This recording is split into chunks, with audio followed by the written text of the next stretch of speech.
النهار اللي تيدوز بلا طاقة تيدوز بلا حتى شي إنجاز. السلام عليكم يا أهل الخير. الفرحة قريبة بزاف، لي كوموند ديالكم كلشي واجد، بقات لينا غير التلبينة النبوية، ها هي في طور الإنجاز.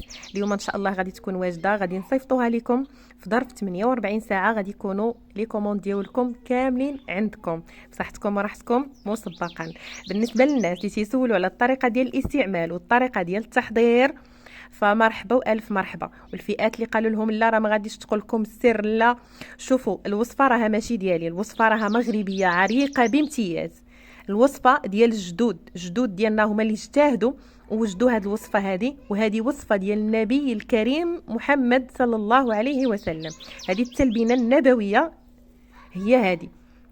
سبحان الله اللي خلق هذا الخير هذا. حاولوا ما تحرموش راسكم منه، لان هذا هو السر ديال الطاقه ديال جدودنا، والسر ديال الصحه ديال جدودنا راه هو هذا الشعير اللي كانت وصفه يعني صباحيه.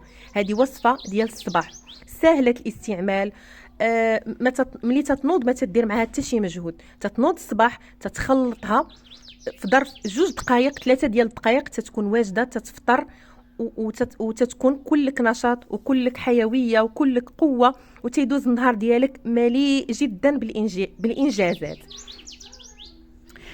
بالنسبه للطريقه ديال التحضير فهي سهله. تتاخذوا الشعير البلدي، تنأكد الشعير البلدي. ومن هذا الفيديو تنقول لكم لان انا ما عنديش الكميه الكافيه باش نبيع لكل شيء، يعني انا من الفرحات عليا الا كل شيء وجد هذه الوصفه هذه وعاودنا، يعني حيينا هاد السنه ديال النبي صلى الله عليه وسلم، ويعني وكل شيء بدا تياخذ هذه الوصفه هذه وصفه رائعه جدا بامتياز. هذا راه كنز لا يقدر بثمن.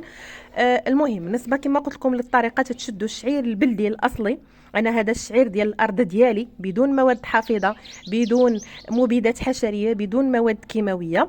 تتشدوه تتغسلوه تتنقيوه، هو باقي فازق واحد شويه، يعني مثلا غسلتوه تتخليوه يتسقطر، لا غدليه الصباح تتحطوه تيتحمر في الفران ديال العواد ولا ديال الضو ولا ديال الغاز. المهم الطريقه ديالو راه بحال الزنجلان بالضبط، يعني الطريقه ديال التحمار ديال الزنجلان.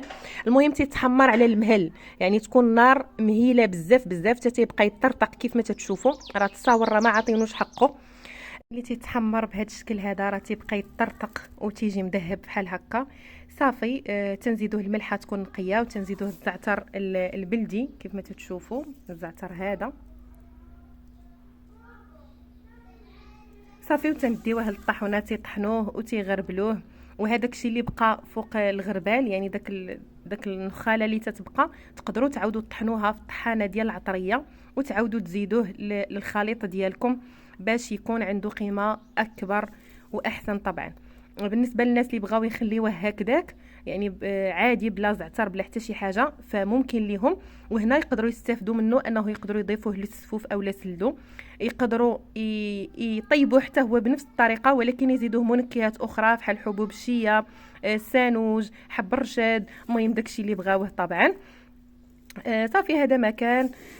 بصحتكم وراحتكم مسبقا. بالنسبه لي انا راه تنصيفطو مطحون وتنصيفطو بهذا الشكل هذا، يعني تنصيفطو هكا. بالنسبه للناس اللي تيبغيو يطحنوه راسهم راه ممكن، اللي بغى يطحنوا في الطحانه ديال العطريه في الدار فايضا ما كاين حتى شي مشكل، غير هي الطريقه ديال اللي تطحنوه في الزنقه لان تيجيبوه مسمد راه تيكون احسن، وهي الوصفه الاصليه.